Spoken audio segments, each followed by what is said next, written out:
Баршаңызға қайырлы күн. Бүгін біз үлпілдеп шығатын өте дәмді бауырсақтың рецептімен бөлісетін боламын. Әр жиындарда қонақ шақырған кезде, үйде пісірген кезде мен осы рецептпен жасаймын. Сіздерге де осы рецепті түсіргім келді. Ал ендеше бисмилля деп бастап, жылы суымызды құйып аламыз өлшеп. Үстінен 3 ас қасығын қантымызды саламыз. Біздің үйдегілер тәтті бауырсақтар жақсы көреді, сол үшін мен 3 ас емес, 5 ас қасық салдым. Үстінен міндетті түрде срогы өтпеген ашытқымызды пайдаланамыз. Және 1 ас қасық разрыхлительді қосып жіберіңіздер. 10 минутқа бетін жауып қойып қоямыз жылы жерге. Осылай көпіріп шығады. Оған дейін біз ары қарай жасай беретін боламыз. Жылы сүтімізді қоямыз. 2 жұмыртқамызды саламыз. Араластырып алып, үстінен еріген сары майымызды құямыз.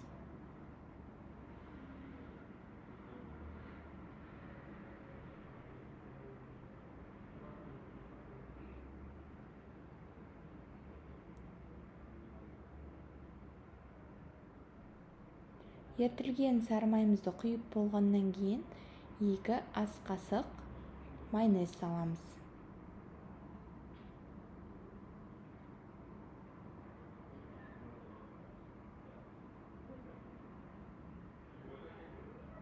Барлығын жақсылап тұрып араластырып алғаннан кейін ашытқымызды үстінен құйып тағы бір жақсылап араластырып аламыз.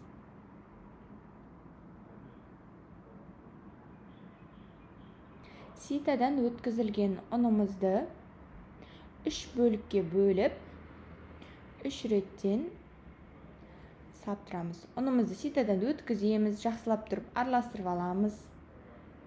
Және екінші бөлшегін саламыз, тағы да араластырып аламыз. Және үшінші бөлшегін салып, енді қолмен илейміз. Егер қолдарыңызға қатты жабысып атса, үстінен кішігірім ұн сеуіп жіберсеңіздер болады. Бірақ қатты көп қоспаңыздар. Міне үшінші бөлігі барлығын мен араластырып алдым. Соңына қарай қолыма перчатка киіп, барлығын илеп алдым. Илеп алғаннан кейін жылы жерге қойып қоямыз. Бетін жауып.